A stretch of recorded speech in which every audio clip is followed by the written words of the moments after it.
بسم اللہ الرحمن الرحیم۔ میں ہوں آپ کا میزبان محمد آصف حیدری۔ آج ایک بار پھر آپ کی خدمت میں دینی سوالات اور اس کے جوابات کے سلسلے میں حاضر ہیں۔ آئیں سماعت فرمائے سوالات اور اس کے جوابات کی خصوصی نشست۔ مولانا آصف حدیث صاحب، میرا آپ سے پہلا سوال یہ ہے کہ حدیث میں آیا ہے کہ دجال ایک ہوگا، قیامت سے کچھ دیر پہلے وہ آئے گا، اور دوسری حدیث میں بھی آیا ہے کہ 30 دجال ہوں گے جو آئیں گے، تو یہ 30 دجال آئیں گے یا پھر ایک دجال ہوگا؟ محترم سامعین کرام، نبی پاک صلی اللہ علیہ وآلہ وسلم نے فرمایا کہ قرب قیامت کے قریب دجال نمودار ہوگا، دجال، اور دجال آئے گا بہت سے فتنوں سمیت آئے گا۔ اور دوسری حدیث میں نبی پاک صلی اللہ علیہ وسلم فرماتے ہیں کہ دجالون ثلاثون کذابون، کہ دجال ہوں گے 30 ہوں گے جھوٹے ہوں گے۔ یہ جو آپ صلی اللہ علیہ وسلم نے فرمایا کہ دجال آئے گا، وہ دجال ہوگا کہ جو مکہ میں آئے گا اور مدینہ میں آئے گا، اور آ کر سب کو اپنے فتنے میں، اپنے ایک مذموم فتنے میں اپنے سب کو لپیٹنے کی کوشش کرے گا۔ یہ جو آپ صلی اللہ علیہ وسلم نے فرمایا کہ 30 دجال آئیں گے، یہ آپ نے فرمایا کہ میں خاتم النبیین ہوں، میرے بعد کوئی نبی نہیں ہے، میرے بعد کوئی نبی نہیں ہے۔ آپ نے فرمایا میرے بعد 30 دجال کذاب جھوٹے پیدا ہوں گے۔ دجال، دجل سے نا فریب کرنے والے، یہ فریب کریں گے کہ میں نبی ہوں، مگر آپ نے ان کو نہیں ماننا۔ 30 ہوں گے، 25 ہوں گے، یعنی کہ آپ نے فرمایا 30 ہے تو وہ 30 ہی آئیں گے۔ آپ نے فرمایا 30 آئیں گے، جیسے کہ مرزا غلام احمد جھوٹا دجال تھا، اس نے نبوت کا دعویٰ کیا کہ میں نبی ہوں، حالانکہ سب سے جھوٹا، سب سے فریبی آدمی یہ تھا کہ جو اپنے آپ کو نبوت کے بارے میں کہہ رہا تھا کہ میں نبی ہوں، مجھے نبی، کبھی اپنے آپ کو عیسیٰ علیہ السلام کا بھی کہتا تھا، کبھی حضرت آپ کو مہدی کہتا تھا، کبھی کیا۔ تو آپ نے فرمایا کہ میرے بعد 30 دجال آئیں گے، کذاب آئیں گے، جھوٹے آئیں گے، فریبی ہوں گے، مگر آپ نے ان کی باتوں میں نہیں آنا۔ خاتم النبیین میں ہوں، میرے بعد کوئی نبی نہیں آئے گا۔ وہ یہ جواب ہے اس کا۔ محترم حیدری صاحب، میرا آپ سے سوال یہ ہے کہ اللہ تعالیٰ کے لیے بے شک کچھ بھی مشکل نہیں ہے، وہ کہتے ہیں کن فیکن ہو جاتا ہے، وہ ہو جاتا ہے، تو اللہ تعالیٰ نے 7 دنوں میں دنیا کیوں بنائی؟ دیکھیں، اللہ رب العزت جب کہہ دے ہو جا تو وہ ہو جائے، اور کہتے کہ نہ ہو تو وہ نہیں ہوتا۔ یعنی کہ یہ جتنی بھی اللہ نے دنیا بنائی، یہ کن فیکن سے بنائی ہے۔ قرآن مجید میں ہے کہ فی ستۃ ایام، 6 دنوں میں، 6 دنوں میں۔ یہ کیوں؟ کہ دیکھو، لوگوں کو یہ ترتیب بھی بتانی ہے کہ بعض کام ایسے ہوتے ہیں۔ اب دیکھو نا، اطیعوا اللہ، اللہ کہتے ہیں میری اطاعت کرو، میری اطاعت کرو۔ اب اللہ کہتے ہیں میری اطاعت کرو، آپ کو کافر کہتے ہیں کہ آپ اللہ کی اطاعت کرتے ہیں؟ جی ہم اللہ کی اطاعت کرتے ہیں۔ اچھا، آپ اگر اللہ کی اطاعت کرتے ہیں تو پھر اللہ نے تو کن فیکن سے کام کر دیا، آپ کر کے دکھا دو۔ کن فیکن سے آپ کن فیکن سے وہ کام کر کے دکھا دو، آپ کو میں تو نہیں کر سکتا، تو پھر آپ اللہ کی کیسی اطاعت کرتے ہیں؟ اس پہ یہاں پہ یہ جواب بنے گا، اچھا یہ کام کرنا ہے، یہ ہو جائے گا، کتنے دنوں میں ہوگا؟ 3 سے 4 دنوں میں ہو جائے گا۔ یہ کیوں؟ اللہ کی اطاعت ہے، کیونکہ میرے اللہ نے 7 دن کا کام کیا تھا، تو لہٰذا میں اتنے دنوں میں کروں گا، یہ میرے رب کی اطاعت ہے۔ سمجھ آئی بات؟ اللہ نے اس لیے یہ ایام کا بھی ذکر کر دیا۔ اللہ کے لیے کیا مشکل ہے؟ اچھا، اگر یہ 7 دنوں میں آپ کہتے ہیں کہ جی یہ 7 دن کیوں لیے ہے، تو 7 دنوں میں تو ایک کمرہ نہیں تیار ہوتا کہ اللہ نے پوری دنیا تیار کر دی ہے۔ 7 دنوں میں تو ایک مکان، ایک لیٹرین نہیں تیار ہوتی، اس میں کئی کام رہ جاتے ہیں، ادھورے کے ادھورے رہ جاتے ہیں۔ تو اللہ نے یہ اس لیے بنائے، یہ دن بتائے ہیں تاکہ آپ کو کوئی کام کرنا چاہو نا تو لوگوں کو بتا دیو کہ اتنے دنوں میں ہوگا، یہ اتنے دنوں میں ہوگا، اتنا وقت لگے گا، ٹھیک ہے؟ تو اس لحاظ سے یہ ایام بیان کی، باقی اس کی اور بھی بہت تفسیر آئی ہیں، مگر چلیں مختصر یہی ہے۔ محترم حیدری صاحب، میرا آپ سے سوال ہے کہ اللہ نور ہے کہ بشر ہے؟ دیکھیں، نبی پاک صلی اللہ علیہ وسلم کی جب بات آتی ہے نا، نبی پاک صلی اللہ علیہ وسلم کی، اللہ کے نبی نور بھی ہے، بشر بھی ہے نبی پاک صلی اللہ علیہ وسلم۔ اللہ رب العزت کی جب بات آتی ہے نا، تو اللہ بشر نہیں ہے، بشریت کے تقاضے سے آپ بہت بالا ہیں، یعنی کہ آپ بشر نہیں ہیں۔ کیونکہ دیکھیں، بشر کے اندر کیا آتا ہے؟ کھانا، پینا، سونا، ازواجی کیفیات، بیمار ہونا، یہ کیفیات اللہ تعالیٰ ان سے پاک ہے، اللہ ان سے مبرہ ہے۔ رہی نور کی بات، اگر آپ کہیں گے نور ہے تو پھر فرشتہ بھی نور ہے، تو پھر دونوں نور میں کیا فرق؟ وہ نور ہے کہ جو اس نور سے بھی اعلیٰ نور ہے۔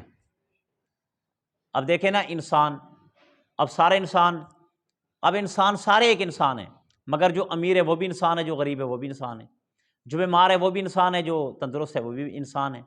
اس لیے انسانوں میں کہتے ہیں نا کہ اعلیٰ انسان کون ہے، اعلیٰ دین اسلام میں اعلیٰ انسان وہ ہے کہ جو اللہ اور اس کے رسول کی پیروی کرے، وہ سب سے اعلیٰ انسان ہے۔ حالانکہ کافر بھی تو انسان ہے نا، پھر آپ اس کو اعلیٰ کیوں نہیں کہتے؟ اس لیے نور میں سب سے افضل نور جو ہے، سب سے اعلیٰ نور جو ہے، وہ اس نور سے اللہ تعالیٰ کی ذات گرامی ہے۔ محترم علی صاحب، جو ترانے کے اینڈ پہ ہم سر جھکاتے ہیں کہ سایہ خدائے ذوالجلال، ڈاکٹر سار احمد کے مطابق یہ شرک ہے، آپ کیا کہنا چاہیں گے؟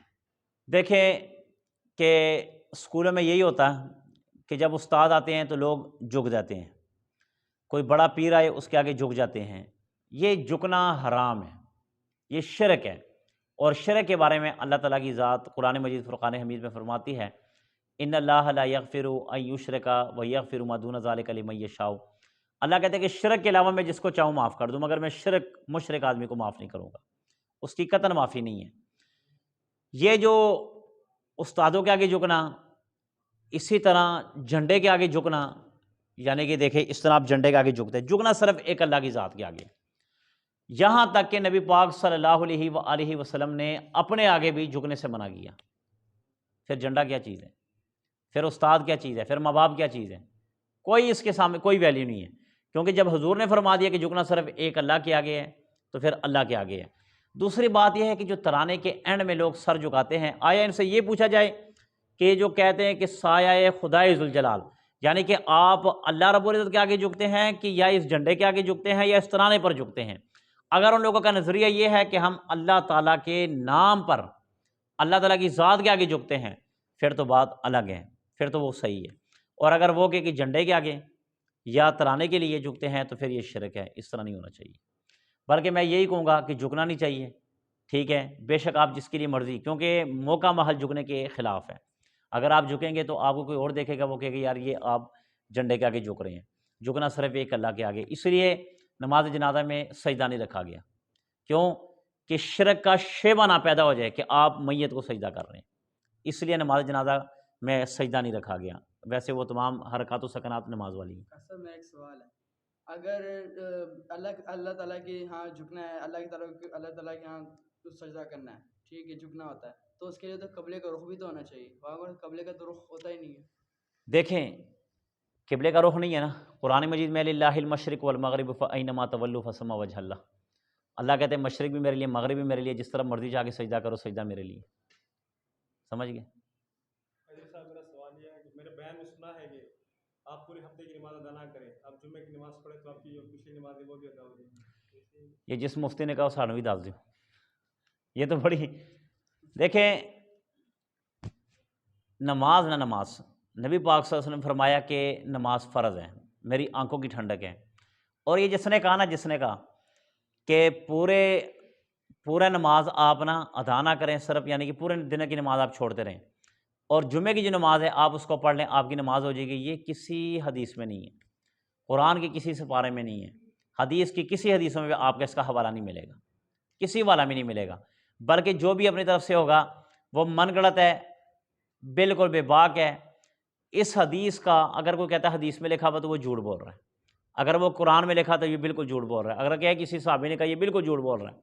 اگر یہ ہے تو پھر ہمارے نبی پاک صلی اللہ علیہ وسلم کو تو پورے فجر کی، کیونکہ اب دیکھیں میں آپ کو ایک بات بتاتا ہوں، نبی پاک صلی اللہ علیہ وسلم نے تراویح صرف ایک بار ادا کی، ایک بار پڑھی، اس کے بعد نہیں پڑھی، یعنی کہ کیا جماعت کے ساتھ پابندی کے ساتھ نہیں پڑھی۔ کیوں؟ آپ نے فرمایا اگر اس کو میں مسلسل پڑھوں گا نا تو یہ میری امت پر فرض ہو جائے گی، اور جو چیز میری امت پر فرض ہو جائے میری امت مشقت میں پڑ جائے گی، لہٰذا میں مشقت میں اپنی امت کو ڈالنا نہیں چاہتا۔ آپ نے تہجد کی نماز بھی کبھی پڑھی کبھی چھوڑ دی تاکہ میری امت پر فرض نہ ہو جائے، میری امت مشقت میں نہ پڑ جائے۔ تو اگر ہمارے نبی ہمیں وہاں مشقت سے بچانا چاہ رہے تھے تو پھر آپ نے فجر، ظہر، عصر، مغرب، عشاء 63 سال تک آپ کی جو نبوت ہے، 40 سال کے بعد آپ پر نبوت آئی ہے، تب تو آپ کو پابندی کے ساتھ نماز ہی نہیں پڑھنی چاہیے، کیونکہ امت مشقت میں ہے، سمجھ رہے نا، امت مشقت میں ہے۔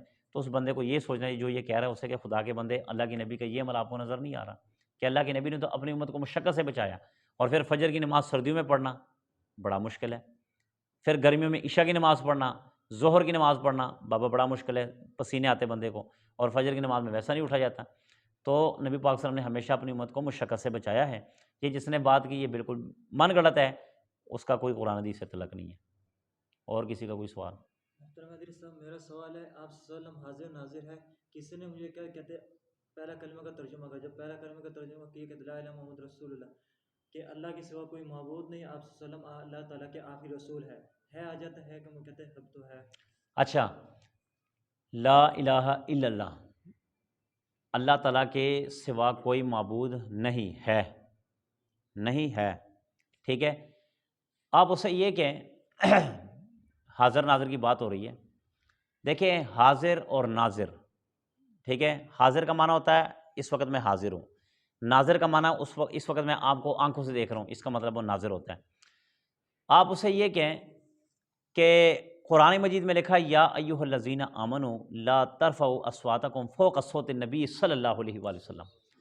قرآن میں لکھا ہے اے ایمان والو اپنی آواز کو نبی کی آواز پر بلند نہ کرو، ٹھیک ہے، بلند نہ کرو.